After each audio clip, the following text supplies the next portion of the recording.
এই বিলটা যে কত ভয়ঙ্কর আমাদের দেশের জন্য, আমাদের সংবিধানের জন্য, আমাদের অধিকারের জন্য, আমাদের মৌলিক অধিকারের জন্য, সেটা আমাকে আজকে বুঝে নিতে হবে। এবং এই বিল যাতে আগামী দিনে লাগু না হতে পারে এর জন্য আমরাকে লাগাতার আন্দোলন করতে হবে। এই আন্দোলন যাতে আগামী দিনে আমরা বৃহত্তর রূপ ধারণ করে এবং মালদা জেলার বিভিন্ন প্রান্তে যাতে আমরা হাজার হাজার লক্ষ লক্ষ লোকের জামায়াত করে এই বিলের বিরুদ্ধে আন্দোলন করতে পারি, তার জন্য এই কিন্তু আজকে সমাবেশ করা হয়েছে।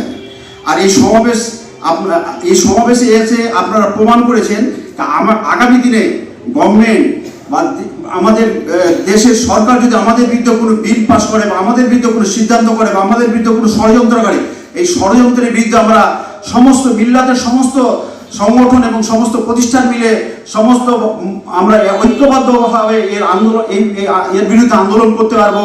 আজকের আপনাদের উপস্থিতি এই জজবা আমাদের মধ্যে সৃষ্টি করেছে।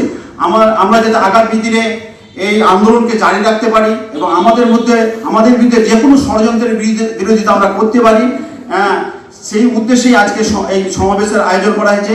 আমি চাইবো যে আগামী দিনে আমরা যে বিভিন্ন জায়গায় বড় বড় সমাবেশ জনসভা করব, সেখানে আপনাদের এলাকার সমস্ত জনগণকে সেখানে উপস্থিত হয়ে এই বিলের বিরুদ্ধে জোরালো আওয়াজ তোলার জন্য আপনারা এগিয়ে আসবেন, এই আহ্বান জানিয়ে আমি আমার সংক্ষিপ্ত কথা শেষ করছি।